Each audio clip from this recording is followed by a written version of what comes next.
Hello. I'm Pam Saltenberger, and I'm the president of the Kingsley Art Club. And thank you so very much for being here today. This is going to be a very, very interesting panel, and I'm sure you will enjoy it a lot. I just want to have a few things to tell you. On November 16th at 2:30, we're going to have Anthony Mackey-Gill will be our lecturer, and so I encourage you to put that on your calendar now, so you'll get a ton of reminders from us. And also I want to make sure that everyone is following us on Instagram and Facebook, because we have just raced right into the 21st century, and we're very active. We're very active on everything that we do. So it's a big shock and change for us, but please do keep tabs on what we're doing. I think it's fun. And also, I think the last thing, we have set out our membership renewal, and we're getting quite a few individuals renewing. And this year we have 35 new members, which is really amazing for us to get that many. Thank you. So without further ado, I will introduce our board member, Kingsley board member Scott Heckes, who's going to be the moderator of our amazing panel. Thank you. Well, thank you, everybody, and welcome, and I really appreciate you all attending today's panel. As Pam said, my name is Scott Heckes. I'm a board member of the Kingsley. I'm the former deputy director for the California Arts Council. We're honored today to have 4 of Sacramento's eminent gallerists here today. And I'm just going to do a brief introduction, and then in a moment I'm going to ask each of them to tell us a little bit about their backgrounds and how they got started in the arts field. So first, on my far left, we have Mima Begovic, who is the founder of Art Space 1616. We have Dee Neath, the art lady, who is the founder of Archival Gallery. To my right, Beth Jones, co-founder and director of JJ Gallery. And on the end, we have Linda Jolley, again, co-founder and director of JJ Gallery. So thank you all very much for being with us today. We really, really appreciate it. Thank you for having us. Thank you.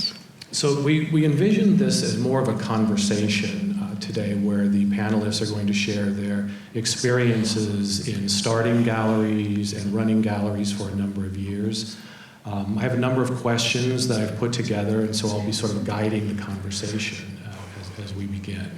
So without further ado, I do want to say too that we're going to be chatting for about 40 minutes, and then we'll have some time for questions at the end. So please, I hope that you do have questions. So I guess we'll get started. And again, I think the first thing I think would be interesting for folks to know is how each of you got started in the arts, and then how that led you to a career in the arts. Not so much with this first question about the establishment of your galleries, because we'll sort of take that up as the secondary question, but just to get an idea of how you sort of got started in this business. So Mima, would you like to start? To start? Yeah. Scott gave us questions, so I was thinking, how did I start in the arts? And really, I remember when I was maybe 4 years old, my parents were collectors. They were supportive of artists in our town, and they took me to the studio. And I was just this little kid, and I entered and I enjoyed the slide chaos and turpentine smell, and I think I loved everything about it. And then I was artsy kid. I was always interested in theater, music, visual arts. And one day, this guy approached me and he said, I've heard you wanted to visit my studio. I was 17 at the time. And I said yes, so I went to visit this studio, and it was in this really large Austro-Hungarian buildings. I am from Bosnia and Herzegovina, for those who don't know. So, I pushed the door. It was really big wooden door. I had to use my whole body to open it. And I think I became enchanted by everything I saw. And to make a long story short, we are still married today, 35 years later, and he's sitting right here. So, I didn't know that. I didn't either. so and then our journey. Oh, am I still talking? Our journey began, and we traveled for 2 years, and we lived in London for a year, and I was really young. I was only 18, and that was just incredible experience because I got to see art, and we got to meet British sculptor Philip King, and I mean, I was still really young to understand the magnitude of that, but it was transformative experience. I don't know if you want me to go on. We'll sort of go into the next phase in Yeah. just a minute, but that's wonderful. Yeah. That's wonderful. And Dee, tell us your long history in the Sacramento's art scene. I always like to start out by saying that I have no formal art education, though I did go to college, but not for art. I was watching an artist here in town who was in the Crocker Kingsley in 1987, try to stuff a giant painting onto a public bus. And I stopped Corey Okada and I said, that's the most amazing thing I've ever seen. And he looked at me like I was a nut. And so I didn't technically stalk him, but I started to hang out in the art department more and more. And through Corey, I took my first steps up into the Himovitz Gallery, and Jennifer Paul's where I met you. And I went to Michael Himovitz and I said, I want to be your assistant. And Daryl Forney was working at Sac City at the time, and I walked into his art. They used to have an art gallery class, the only art class I ever took. And my final consisted of just pouring him a glass of champagne at a reception, and I got an A. That was that easy, right? It was that easy. And once I got hooked in with Michael, I didn't want to do anything else with my life. And didn't you work with Solomon Dubnik for a while? Yeah, I as worked well? with Shirley as well. I had opened Archival. I opened up Archival in 1983 when I was 20 years old, and don't do this math because you'll know how old I am, but we're going to celebrate our 40th anniversary next month. Fantastic. Next year. Congratulations. That's fantastic. And Miss Beth, how did you Yes. get started in this? Well, I'm going to let everybody know how old I am, too. So in 1960, I think in kindergarten across California, little kids were put in front, if they wanted to do art, were put in front of an easel with newsprint. And I remember that it was very tall, but of course it probably wasn't because I was a little kid. And there were 3 little bottles of primary color tempera. And I put my brush in, and I put it on the paper, and I thought, I just want to do this forever. And just to make this as quick as possible, I started making art as a very little kid, following kind of that experience, and I got a lot of positive response to doing that. And my parents, we lived in a very tiny town, 3,500 people, Colusa, California, and my parents found an artist in town who was giving lessons, and so I got to go and do painting lessons. And then in high school, I was very, very rewarded, and in art class, which had a lot of people who really didn't do well in school, but I really loved art class. And my teacher threw this thing on my desk when I was a senior, and it was a foundation program in New York at Parsons School of Design. And he said, you should do this. So I thought, well, I always wanted to be an artist in New York, so I went home and I talked to my parents and I said, this is what I want for graduation. And I can't believe that they said yes. And that really changed my life, and it kind of led the way, to doing what I'm doing today. Bless your parents for being so enlightened to. Courageous. Can't believe it. Yeah, that's fantastic. Wonderful. And then you also you did study painting as well. Did you not? I was an art student at Sac State's where I met my husband, who had the same actual experience I did in kindergarten. We're the same age, exactly. So that's why I'm saying they must have been letting kids do that all over California. Amazing, amazing. And Linda, tell us how you got started. I don't recall an actual art experience until my first trip to Europe, and I was about 25, and standing in front of Michelangelo's David, let's just give one example, and being completely blown away by the magnificence. And just that feeling inside, like, why haven't I ever experienced this before? I've traveled across Europe, I was in New York, I saw tons of art on that trip. And when I came home, as Dee mentions, I started looking around the Sacramento art scene. And luckily I had a little bit of money back then, and I got hooked up with Michael Himovitz. I had just a voracious appetite for his artists, collecting art. Everything I bought was on time. He just took me under his wing. I think he recognized maybe in us just a craziness and a passion for artists and the things they make. Life happens. I was doing one kind of business. I was studying at Mills College. I was coming back because that was super difficult. And I was waiting to get back into Sac State. And I was helping some friends open a hair salon. And it was about 1989, 1990. And Michael came, and he was just being supportive. And he looked around this beautiful Victorian, and he said, well, you got a lot of walls. You're going to open a gallery. So the hair salon was called Big Hair, so I, of course, called it Big Art. And for 10 years at 20th and L, with Dee being down the street, just basically teaching me everything about it, because Michael was, way too busy. But he'd already trained up Dee, and I was right there. So he told me to do it. I did it. He called one day and said, we're all doing our openings on second Saturday. I did it.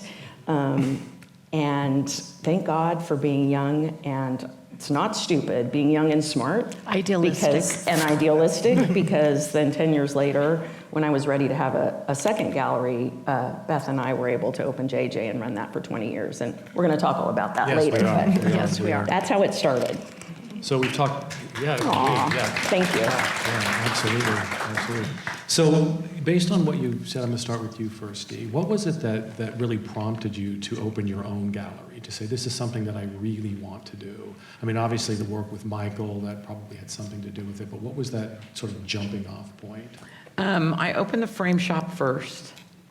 And so, we had a steady income. I had left a frame shop that I was at, and I was literally worked 7 days a week for like 8 years in a row, never had a vacation. I look back at that and I go, where is that energy? But I worked for Michael 2 days a week, and then I ran my frame shop the other 5 days. And we moved into a space on 18th and L that I ended up staying in for 17 years that had previously been Michael's gallery, the paper gallery, and it had a gallery in front.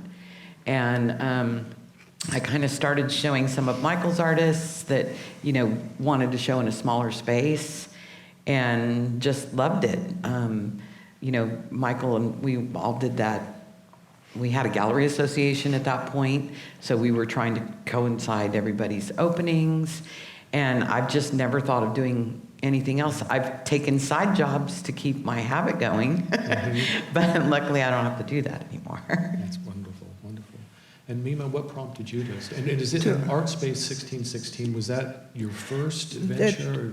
I worked in life. If Newman's life brought us to Germany in '92 because we were refugees of war, and we ended up living in an artist colony that had a large gallery and international exchanges with very interesting art program. So I worked there. I learned my craft there. And then in 2000, we moved to United States and came to Sacramento. And I wasn't really active in the art scene at all. I had to work, and I was in school at Sac State. And when I graduated, Newman had exhibit at Art Space, or at the time that was Stamp Gallery. And I came to the reception, and they said that the gallery is closing. So I thought, okay, I will just take it over, and I did. Simple as that. It's just very simple. Fantastic. And we had it for 6 years, and it was very good run. I enjoyed it a We're lot. very proud of it. Yeah, Yeah. very proud of what you did. And you two got together and started JJ. How did that come about? I blame Gail Hart. Yeah, she,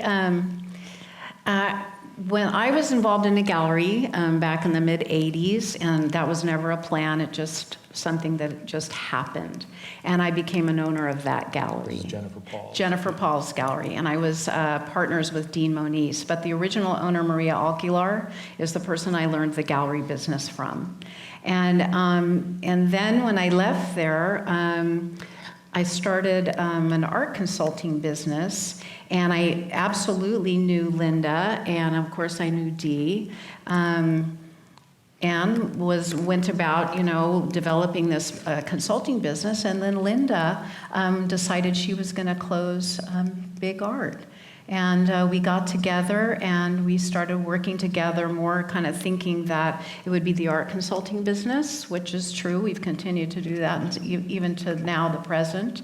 But within about 6 months, Gail Hart had a gallery on Franklin Boulevard, and she was going to close it. And we found out about it, and I think she asked us. I know, if we wanted to So we just take over the space. Yeah, in the beginning we just did Beth Jones and Linda Jolley present, and we did that for about 6 months.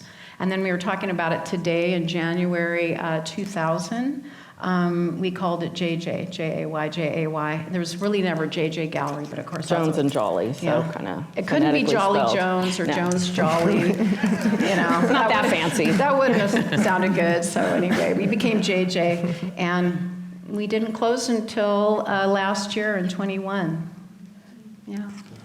Cheap rent, that's what got us started again. Yeah, it was. I'd thrown away all my red dots, I was never going to get back in the business. Oh, but- and I didn't think I would yeah, either. but I mean, Absolutely not. when it calls you like that, it's just It was just a setup. it was a setup, yeah. So when you began the gallery, what were some of the challenges that you faced in deciding to do this? Well, our office was about this big. We Yeah. can sit It's next true. to each other It's true. constantly It was because so we worked tiny. with a wall in front of us and like this, and then we just had a cute little space. I think maybe starting new and redeveloping your relationship with artists and collectors. And also in doing it like together. And I think the miracle of it was that we found out in a very short time that we liked the same artists. developed in the same And way. often even like the same pieces. Sometimes not, but that we had a very similar eye and were drawn to the same work. I mean, that probably was the most important thing. And Dee, what about you? Challenges that you faced when you began archival? Rent's the biggest one. I was lucky because I had a landlord who had a gallery in that space years and years ago. And then I married a contractor, super helpful. They build great walls wherever you tell them to. And I was lucky that I had the frame shop. And through the frame shop, and I kind of used to feel just maybe this much guilt. I used to snag some of the greatest artists, and then Michael would steal them from me. I'd give like Galen Williams, I'd give her her first show, and then 2 months later she's over at Michael's. But my space was so tiny, I didn't have a lot to offer. And you just get caught up in the excitement of it. I love watching people make it, taking it from being a piece of paper to putting a frame around it and giving it a little respect on the wall to watching a collector come in and fall in love with it. And I had learned a lot from Michael, and he had exposed me to a lot of really great artists and collectors. I sold work to Linda way back when, and Beth sold me my first piece. Sold work to me, too. Yeah, I sold one to you. So it went from there. And Mima, what challenge did you face taking over a space from another gallery? I emerged from total obscurity. No one knew who I am or what I do, so I had a whole list of challenges. But I wasn't really concerned about it. I just went for it. And I didn't know anyone. I mean, my first invite was sent to 20 people, of which 10 lived in Europe and 10 didn't care about art at all.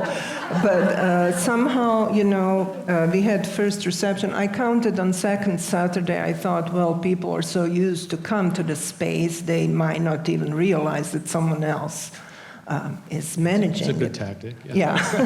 And of course, it was very attractive space, and people would come just because. That was a him of its space. Too. And See, it was we've all got Michael that Himov. connection. Yeah, so I'm thinking as you speak, Michael Himovich really made immense mark on this town and on art world. So I think that is he is iconic person, and I was really honored to be in his space. And I worked with some of his artists that didn't go because artists were either at Beth and Linda's or in your gallery or Barry Sakata's, so whoever was left over came to me. There was lots of challenges. I think, money is probably the biggest challenge when you run gallery, because sales don't happen very often, and when it's feast or famine. You either have really good show and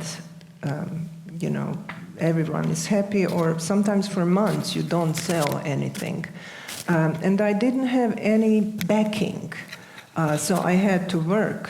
Entire time we run gallery, I actually had a job of 40 hours a week. My husband and my son, who are here today, they were great help. Andrei did all the visuals and Newman installed shows, but somehow it worked. Somehow it worked. Yeah. So the other question I want to ask is that when you're sort of looking for artists to exhibit or to represent, build a stable of artists, what is it that you looked for when you were building your stable for JJ? Anything particular? Luckily, Beth and I we had a very cut and dry criteria, and that was if we would both collect the artist. It wasn't about whether we could sell it, because luckily, like you, we had a supportive income with the art consulting company. But it was like, well, would you buy it? It's like, well, yes, I would. So, that was really at the bottom of maybe in my first gallery, it wouldn't even be like that. I'd be giving somebody an opportunity. It was grad school work. It was like so out there. I just couldn't understand it. But truly, I believe for the 20 years of JJ, we had to definitely want to own the work. And then that was that. Some shows we never showed. We showed Robert Ortball 3 different times. Never sold. Well, you bought a piece at the auction here. But it was just completely, it just had to be. We never Do you sold love it? one. You and I bought them, but Yeah. sold one to UC Davis Health, and it broke. But no, that's really the one I think of. Like, it was just a commitment to an artistic person's vision, and almost removing the monetary idea about it. Right. I think lots of times people on the outside, and I think there are galleries like this, even like at the very, top, or galleries like this. It's really about money, at the very top. But I think, a gallery's thinking like, well, what can I show that people will buy? And that's the opposite of what a good gallery is. A good gallery is they're going to tell you what to buy, because hopefully they have a good eye and they've found, wonderful people, wonderful artists that they want to present, to the public and to build collectors for those people. And so it really had nothing to do with if we could sell it. It all had to do with if we wanted to own it. Well, and if, in turn it was yippee skippy, I get to live in this for a month. Oh my God. It was kind of like, I can remember I had an Alan Post piece in my office at Solomon Dubnik that was there for 2.5 years. And Alan's finally like, are you going to buy that? Mm-hmm. I'm like, no, I got it in here so people can see it. And finally, when we closed the gallery, he let me make payments. But it's being surrounded by it, which is an amazing thing. I agree. We also, when we decided to take the space over, we just wanted good art. That was all. And we hoped someone will buy Oh, some. it's the best when that happens. So working with young artists, emerging artists, what kind of advice would you give them what, in terms of what they should do or what they shouldn't do when they're approaching a gallery? It's so different now is very with social different. media because everybody uses social media regardless of what you're making. And you know, I know that what is good is very subjective, but I mean, I do think a couple things come to mind. And one is that when you are presenting your work, it's, I think, important that you work in kind of bodies of work. So often, you know, a younger artist might be experimenting with different kinds of genre, and so they want to show you everything. I can do this, I can do this. But it's better if they show you, I can do this. Well. And then you get a very good idea of what their statement is and what would make a good small exhibit. Yeah, I think that I agree. that's, you know, people say that traditional galleries like mine are kind of on their way out. And I don't think so much. Artists, the art community has just grown. There's more pop-up galleries. Artists are putting on their own events and things like that. But the biggest mistake I see on a constant basis with newer artists is not sticking with their pricing schedule. You know, they'll have somebody come in who's got a nice handbag and looks like they have a lot of money, and they'll say, oh yeah, well, this piece is $1,200. But yet, if somebody comes in and they really want them to have the piece, it's, you know, they don't understand that art is a viable commodity. It really is. And they're selling themselves short when they do that. They need to come up with their pricing schedule, and they need to kind of stick to it. You know, That's I very see, true. I see so many people ruin that. You make one collector mad. I mean, face it, we all don't want to go into Nordstrom's and see the jacket we just bought on sale 2 days after we bought it. And that's just a normal, people do not like to feel like they're taken advantage of. And I think that happens and I don't think it's because artists are greedy, they need to pay their rent. You know, I just think they don't really want to think about the price. They just want to make the art. Well, out of all the exhibitions you've seen or you've worked on, which have been the most memorable, whether it was within your own gallery or whether you know, something you may have seen somewhere else? I have to say that we were talking about this today too. We actually went to the Steins Collect, That's which, my favorite. That's my Okay, all-time, there you go. that's Can we my ask a all-time question? favorite exhibit. Yeah. okay, so the Steins Collect, and I'll make this short. I walked into the main room, which had a giant black and white of their living room hung salon style. And then around that room were all these like really masterpieces of modern masters like Matisse and Picasso and Cézanne. And when I was a little kid, that little kid in Calusa, in my bedroom, I had been given a calendar of those artists. And so I'd cut out the pictures and they were in my bedroom. I walked into this exhibit and I looked around and I started to cry. Because it's where my, you know, kind of the beginning of my love started. How about you, Linda? Well, I, of course, was thinking about exhibits we had at JJ, and two came to mind.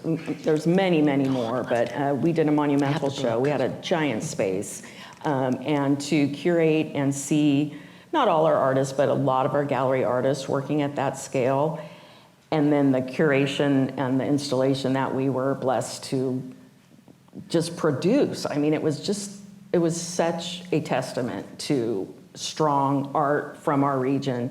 And then right after Harvey Weinstein, who is, you know, in so much trouble, we, one of our collectors encouraged us to do a Me Too show. And so we hustled up and did that real fast, and it was very, very profound. So those are two exhibits just from our own It was very emotional. that Very emotional. that stick with me on a level that's, I have pride, but it's also a level of like, well, we did it, but we didn't really do it because it's a collaboration with your artists. So, yeah. Do y'all remember In Lakesh? We were talking about that That's- recently too. That took place sometime. I was in it. It was a blur, yeah, was a maybe the poet in it. 80s, It's a little before early me. 90s. But in Lakesh took place at the old railroad. Rail yards. And it was it a week or just 4 days? I can't remember. No, it was a week. It was a week, and Yeah. it was a huge, amazing collaboration of visual artists and poets.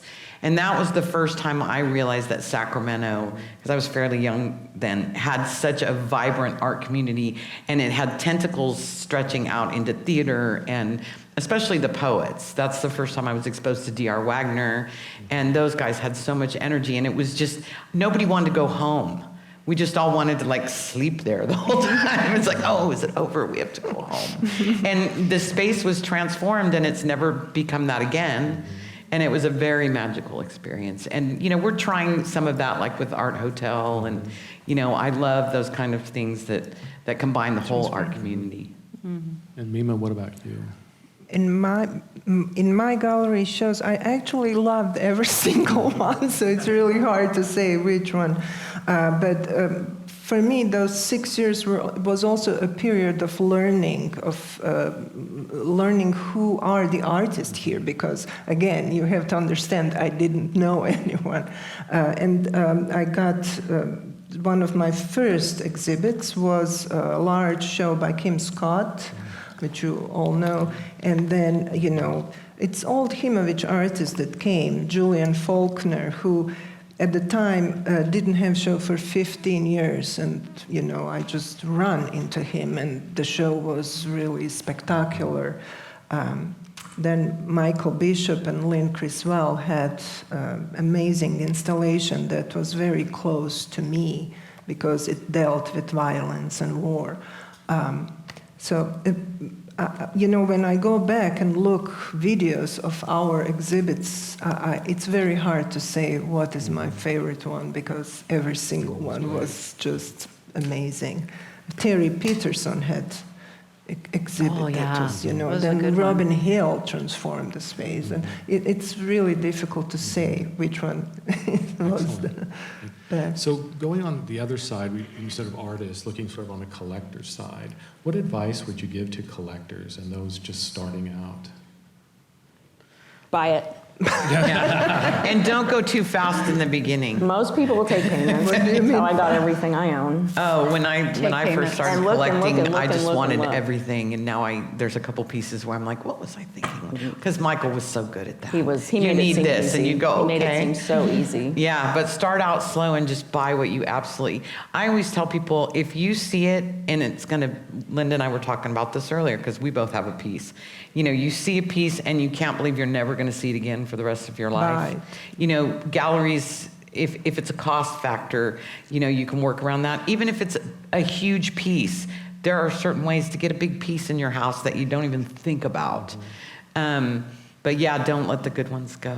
I remember Gloria Burt once told me that, you know, buy it now because in 3 months it's not going to make a difference. You know, it'll be True. paid off, and you know, you go on to the next thing. So, True. yeah, do it, just do it.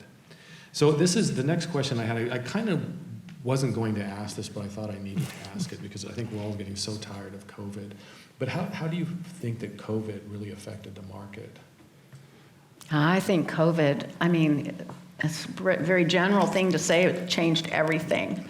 I think, you know, for JJ, we had been in business a long time, but COVID really is what ended up closing us. You know, we had one reception in, I don't know, a year and a half or 2 years, and we were trying to do everything in social media, and, you know, we were paying the same rent, and it just got to a point where we couldn't do it anymore. So, but I do think that in kind of like COVID, there is, you know, like the Phoenix, right? Yeah. And we talked about a little bit about people actually opening a gallery. And we kind of like went back and forth about, oh God, why would anybody want to do that? You know, because it is so hard. And I really hope that people do. You know, whether they're like what we're talking about, more event oriented, or if they're like a home gallery that maybe has a stable of artists. And I know that's kind of a maybe antiquated idea, but still really big galleries are still doing that.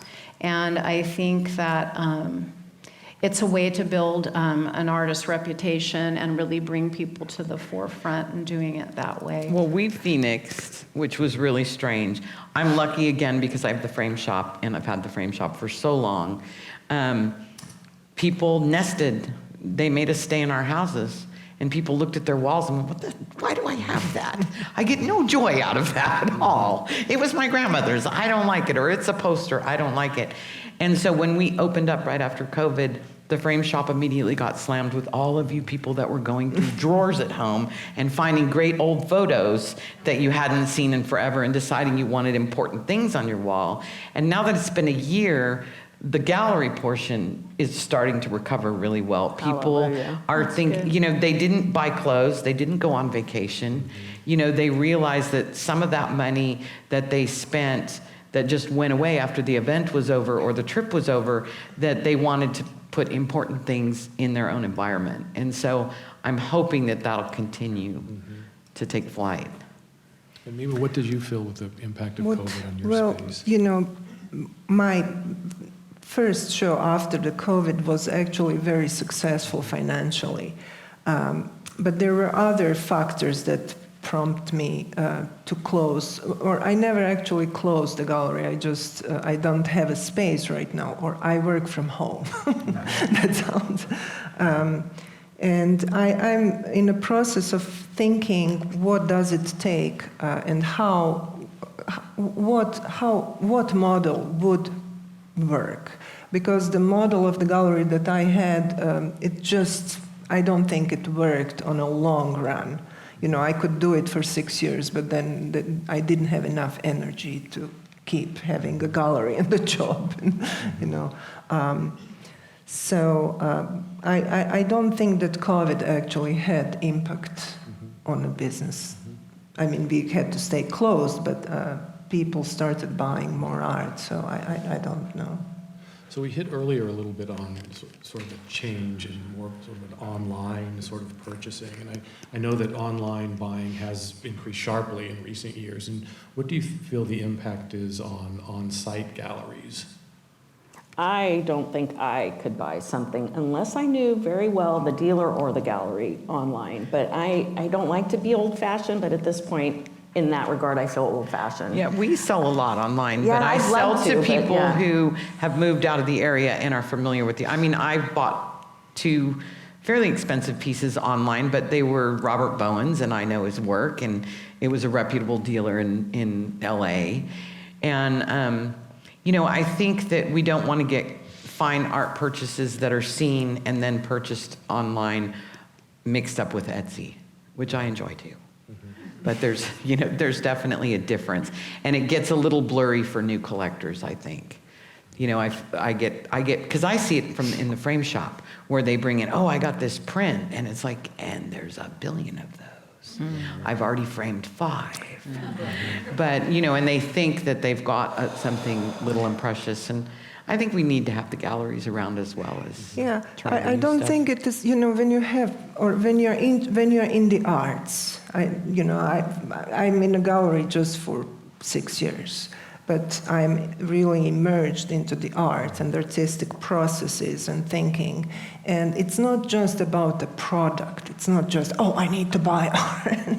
You know, there's a friendship, there's community, there are parties, there's food and wine and dancing and being together and exchanging energies and ideas. So I think it's really, I think that Sacramento has such an immense potential that is untapped because there's not enough gallery spaces. There's not, you know, I know 20 artists that need to show right now.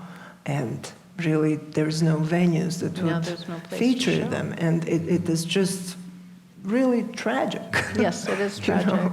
So, I think back when Linda had Big Art and I was involved in Jennifer Paul's and you had Archival, we were talking about this when we were chatting, that there probably were at least maybe 8 or 9 really high-quality exhibition spaces for artwork in Sacramento at that time.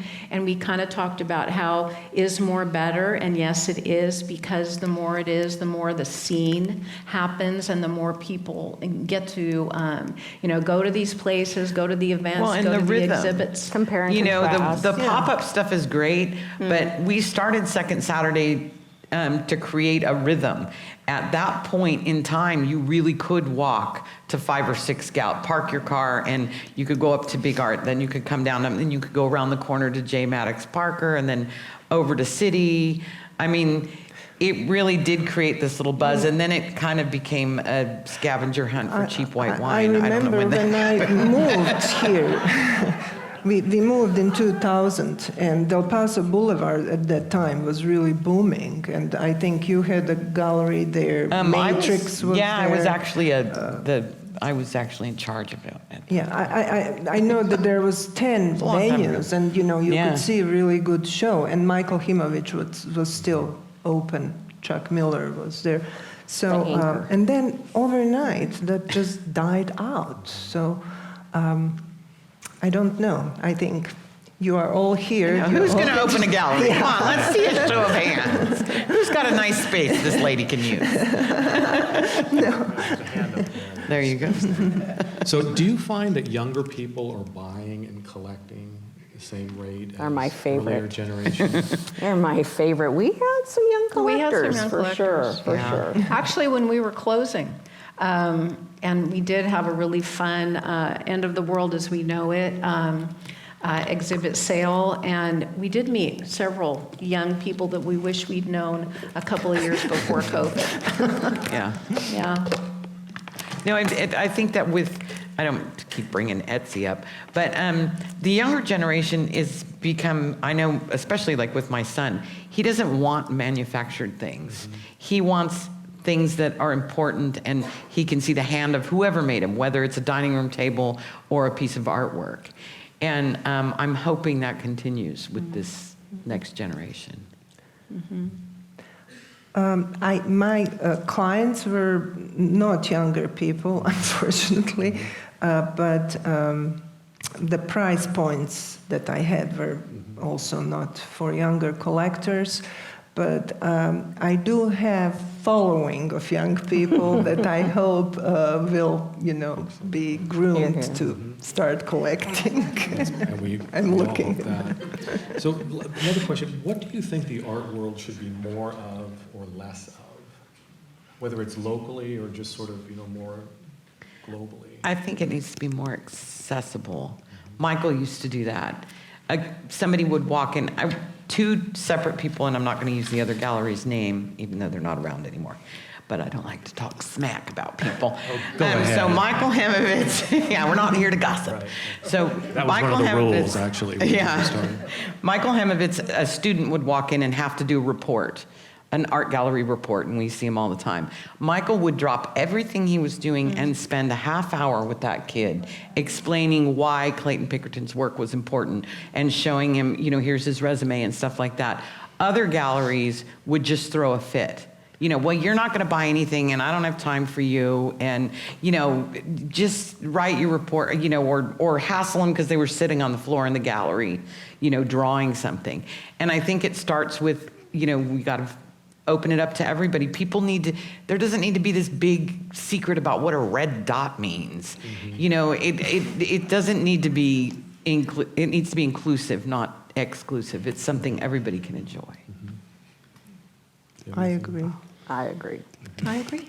We're all in Absolutely. agreement, so it's a perfect. The motion is Absolutely. passed. So next question, as a gallerist, what do you think was the highlight of your career? Which sounds, you're not going away, but when you think back, what was the highlight of, whether it be JJ or Jennifer Paul's or Well, Big Art? I'm gonna. You go. Yes. Okay. We have the similar, We're the one brain Yes. here, so we're trying to figure out which side's going to speak. We were talking about this earlier, and it's housed right here at the Crocker, and the high point of our career as JJ, because we did do it as JJ when we were on Franklin Boulevard, right after Lyle and Scott arrived.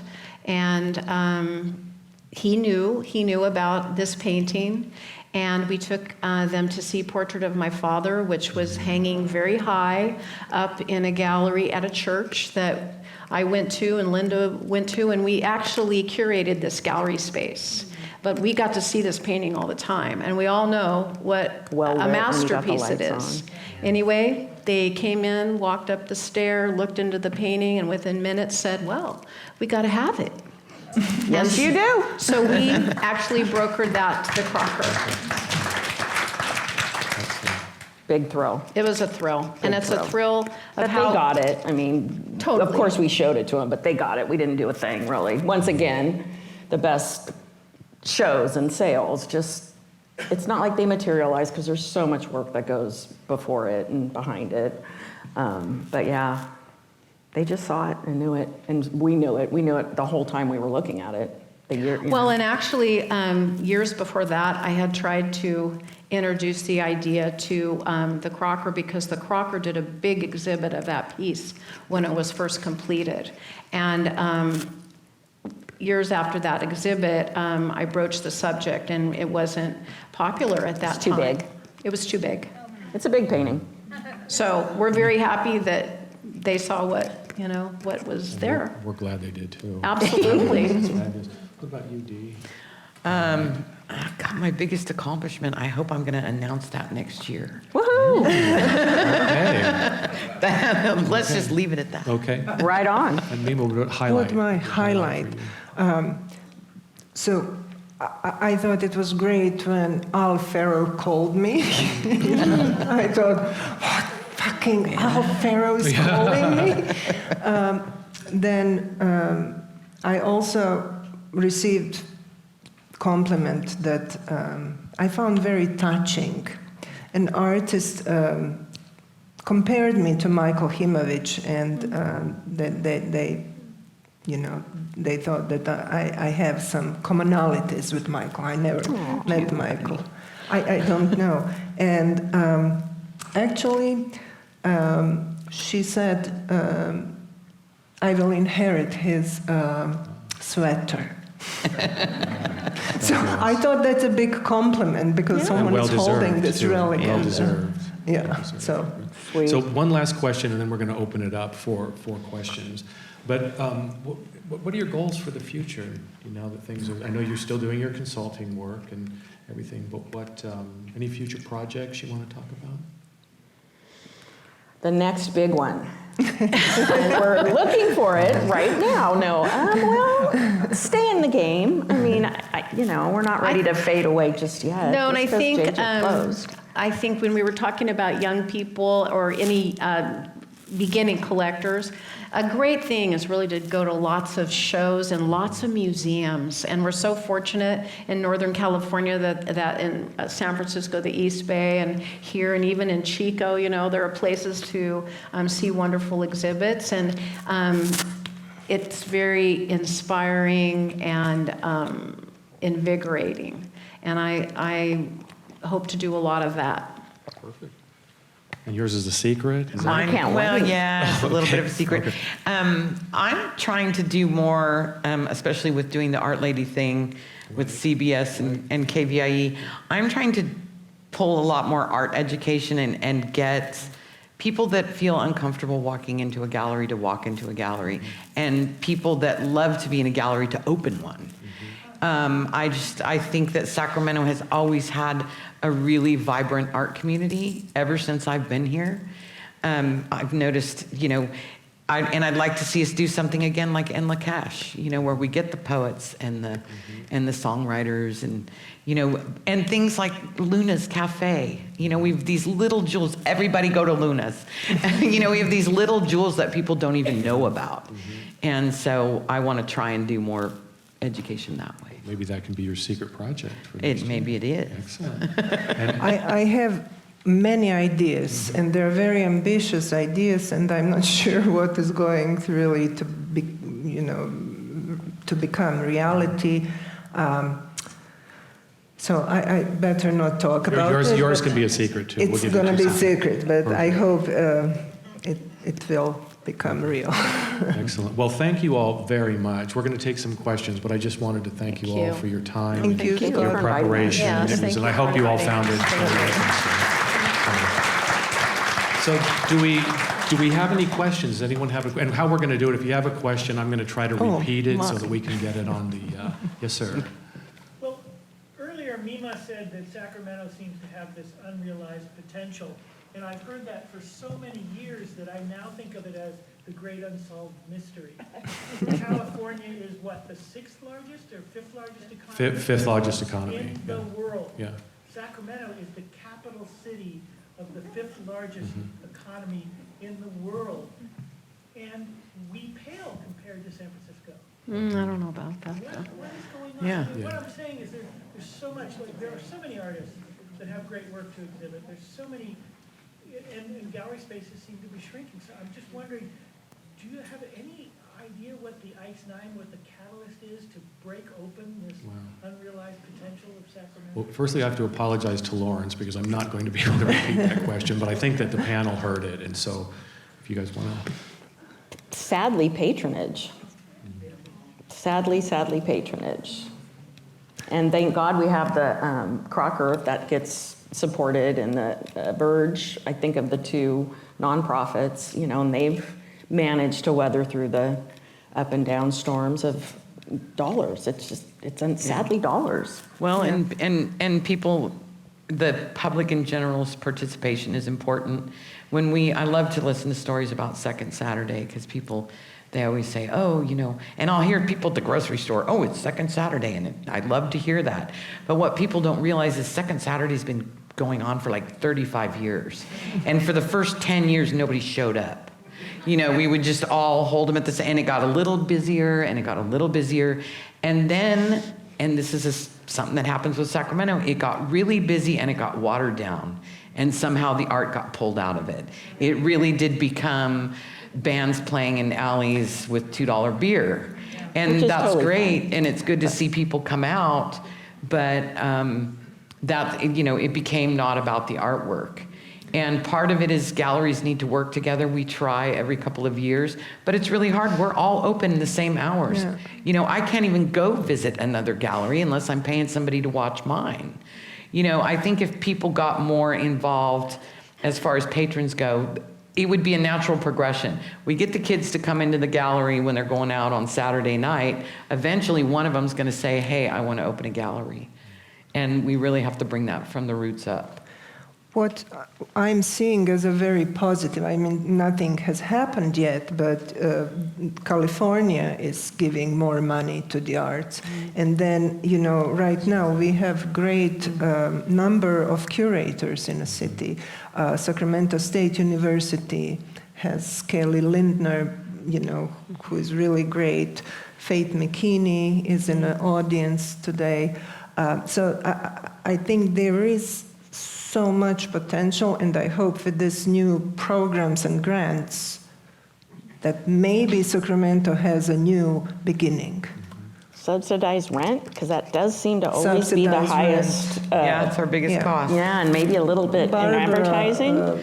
Yeah, that's, Barbara Sakata, who's you know, so the Bob Sloby thing when we did Oh, yeah. Phantom We've had Galleries. free rent before. You know, We've had free Phantom rent. It Galleries makes did great a 'cause difference. yeah. Linda and I ran the Center for Contemporary Art and paid no rent there for 10 years.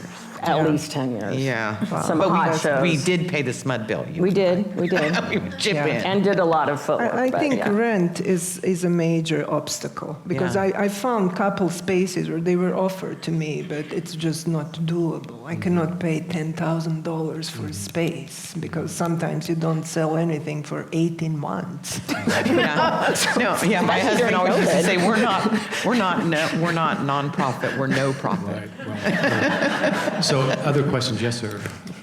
I'm curious about where art criticism might fall into this. Something we need more Art of. criticism falls in all of this, yes.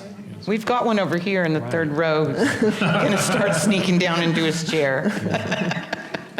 Yeah, I think writing that's hurt, the gallery scene and the art community in a huge way. We used to have, several press release addresses that we sent things to every time we were doing an exhibit or any kind of an event, and there was kind of like a little bit of a lively kind of conversation going on that way in the newspaper and on Yeah, we had the online ticket. publications. Yeah, we have lots of ways to get the word out, and now really it's all about your own social media and saying, I've got a good show right now, rather than someone else with credibility telling you you have a really great show. Yeah, we miss Victoria Delkey. Yeah. Yes, we do. Yes, She but does a great job. Yes, Ellen. I came to Sacramento probably at the burgeoning of Second Saturday in the early 90s, mid-90s. And I was very much in love with Second Saturday and all the artists and all the galleries and the intensity of all the people coming together, coming downtown at 6 o'clock and visiting the galleries, and then getting in the car and driving up to Del Paso Boulevard for the late night scene. Second shift. It was so vital, it was so lively, it was so exciting to be here.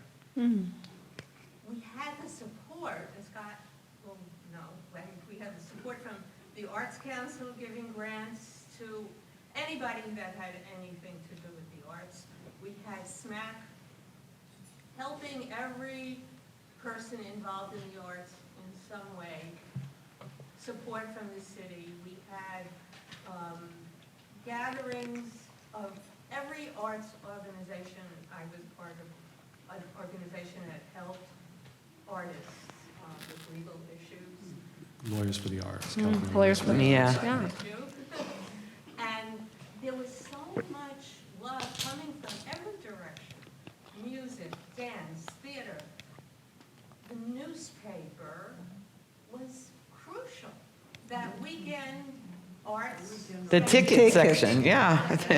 And Encore it was for a while. Exists even today. Many people I know still get the delivery of the Bee, a real paper. And there is nothing in the Bee about the arts. There's no Yeah. art criticism. There's no information about galleries that might be open. I didn't even know that Second Saturday was still going on. Oh, yeah, it is. It's alive and well. You may know, but I didn't know, and I'm interested.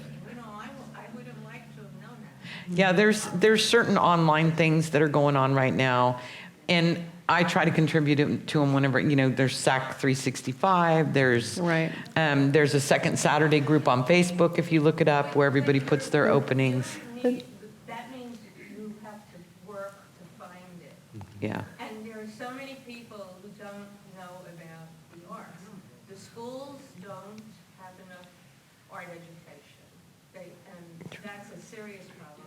But the city support is not there. From day one, I fought for marketing, money for marketing, and it still does not exist. Well, we're all agreeing with you. Keep Absolutely. We are totally agreeing We with totally you. agree. How do we get back to that? I mean, probably everybody Yeah. in this room would like to see a more vital arts community. How do we get it back? How do you get Second Saturday organized again, or First Friday, or Yeah. 3 Yeah. times a week? Why can't there be art events 3 times a week that runs through the whole community? Well, most of us that are running a gallery, I've never stopped doing Second Saturday, except during COVID. We don't get paid much, and we're struggling to make our rents. I mean, you've heard that story from all of us. So trying to organize something within the community is even, is hard.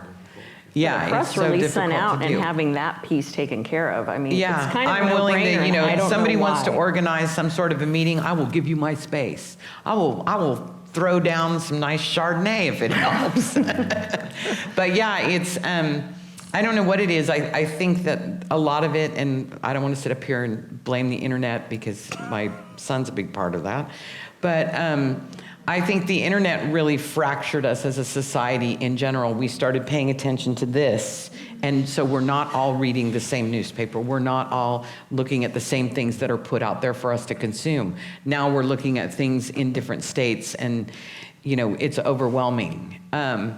But I can assure you that Second Saturday is still alive and well, and come by and have a glass of champagne. We need a map again. Yeah, remember when we used, Sherry and I used to do those little maps? Yeah, I didn't know we were living in the heyday. When you're in the we did. heyday, you can't see it as that, but now that we can reflect back, it does. It feels like there was this bright moment, and what are the paths to recreating the next generation of that? I think that's a great conversation. Mm-hmm. Well, Yeah. one more thing. And Scott will remember, when Don't count on it, Ellen. came away from the Arts Council. Yes. When the Arts Council had a huge budget, and then they had virtually no budget. And Now they know how it that feels. really, in Sacramento, it hurt every single arts organization, and every single artist was hurt by that. And it's taken years, but I think now they got money backing. I'm no longer Okay. really knowledgeable about what's going on. Yeah, I think, certainly the State Arts Council now has a huge budget. Larger than the 30 years I was with the agency. The funding Call you direction is, I won't say it's a mystery to me, but it's different. It's very, very different than it used to be. We had, as Ellen's speaking, we had a very large organizational support program which provided general support for nonprofits all over the state, nonprofit arts organizations. And it no longer exists. It hasn't existed for a long time in the same form that it did at that point.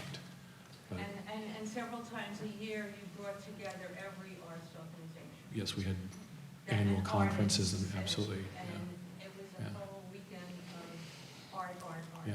And out of that, so many other projects Did. emerged.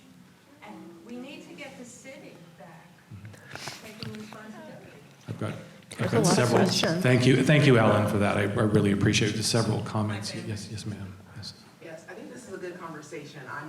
I don't find many spaces that we talk about these things, and something I've recently been meditating on is Rennie Pritikin's prescription for a healthy art scene. So I'm glad that we're having this conversation. Those two comments kind of hit me deeply, so I'm glad we're having a conversation. But my question to you all, thank you, women, for being up here, for inspiration, definitely as a young gallerist. Thank you, Mima, for giving that shout out also. But I'm curious what spaces right now that you like to go to, what you frequent on Second Saturday. Well, I can't leave. I'm trapped like a rat on Second Saturday, but on Sunday, I do appreciate the people that are open on Sunday. I love The Verge. I think The Verge does some amazing stuff.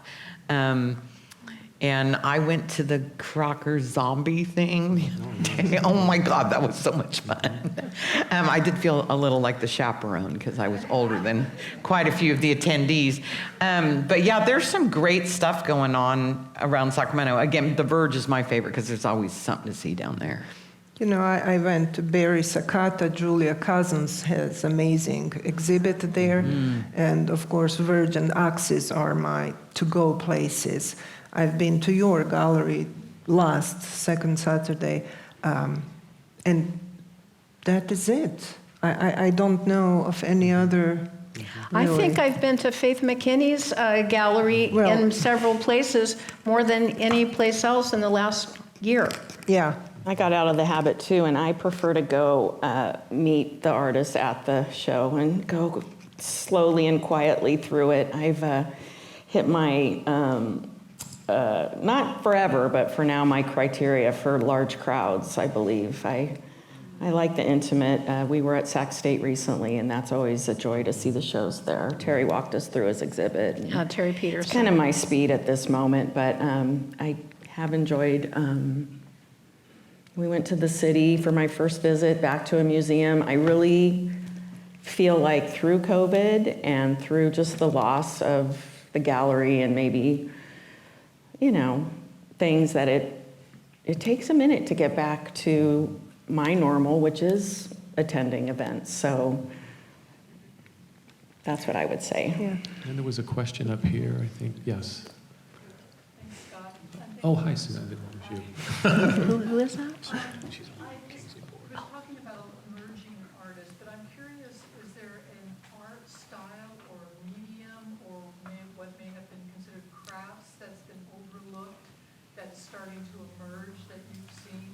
Embroidery. Oh, yeah. I love embroidery. All kinds of It's so good to tactile. see it in art galleries.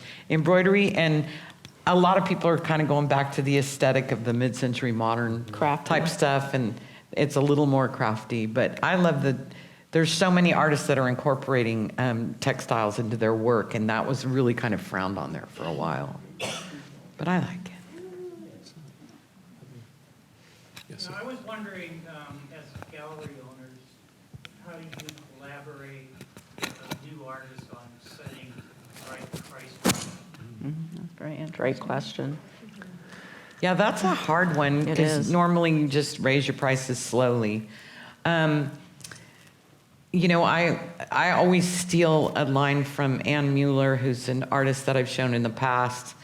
And Ann and Shirley Dubnik would argue constantly because Ann's work was reasonably priced, and Shirley always wanted to raise it up because her shows sold out. And Ann would always say, I don't ever want to be able to not afford to buy my own work. So I think the more affordable you can make your work, the faster you'll be able to raise those prices. I have very different idea about how much art. I think that art locally is underpriced, and I think it should be. Artwork should, when an artist sells artwork, it should be significant. They should be able to do something with that money, and it's not, you sell it and you buy 2 bags of groceries, and your work is gone forever, and. I'm really, I'm not happy with local auctions that are happening all the time, because somehow I see them as disadvantage to art and to gallery, because prices are slashed. It's not auction where you raise price and then your work has a value. It's just you get it for cheap. So I'm not big fan of that. And I'm not even sure if artwork should be sold. This is not. I think that, artists need money, but maybe artwork should be paid for, and then you could have it for some time, and you should either return it to the artist or pay more. Now, when I pass away, my will, all my artwork goes back to whoever did it. That's nice. Hopefully, most of them will still be around. I'm going to add that to my will. I think like art belongs to artists. Yes, sir. Yes, sir. Yep, glasses. Well, Where is that? I'm sorry, who was that I didn't? Oh. The question is, what is art consulting? I'm going to turn that over to Beth Jones from Beth Jones Art Consultant. Well, I'm sure there are a lot of different kinds of art consulting, but an art consultant is someone you consult to find out about artwork. And if you're a corporation and you're looking for art for your corporation, then you may work with a consultant to appoint, the building or appoint the, the landscape. We happen to be art consultants that we've done municipal projects, commercial projects, but a lion's share of the work that we've done has been with healthcare. And that's, kind of like a narrow kind of market because healthcare, art and healthcare is thought of as it always had to be calming and pleasant and kind of Go with the furniture. Very accessible. Unlike JJ, which never wanted to go with the furniture. But I think that was one of the good things that the companies that we work for have enjoyed is that because we come from the gallery world, we were always trying to push it in all kinds of directions and thinking that there should be something for everyone. So that's how we consult it to those companies and how we tried to steer them and guide them in their collections. But there are art consultants who work just with private collectors. And so those are people who really know what is going on in the gallery world, museum world, and they're taking the collector maybe to studio Art visits fairs. and art fairs and that kind of thing. That's a different kind of art consultant. With Does that answer that? I think it did. Okay. I got the signal, so I'm going to have to say sorry I didn't get. There were a couple other questions here, so I apologize for that. But thank you all very much for coming today. Really Thank you appreciate it. very much. And thank you to the panelists too for their hard work. And thank you, Lawrence, for videotaping. And back to Pam. I guess I was the signal. So thank you guys very much. This was fascinating. Sides of galleries that I didn't know about. So thank you. Thank you. It was great. Sad. So I just have one thing just to remind you of November 16th, which is our next lecture. And someone mentioned the Crocker Kingsley, and we are in the process now. The call to artists has gone out, and I think it's probably closed now. It'll be at Blue Line Arts, and I think this show is going to open December 6th. And I encourage you to kind of look at our website and get the information about that. But the Crocker Kingsley is an amazing show that's been going on for, I think, 70 years. And people like Wayne Thiebaud actually showed at that show. So you never know what kind of wonderful art you're going to see there. And then you can become a collector. So thank you very much for coming. And I look forward to seeing you next month.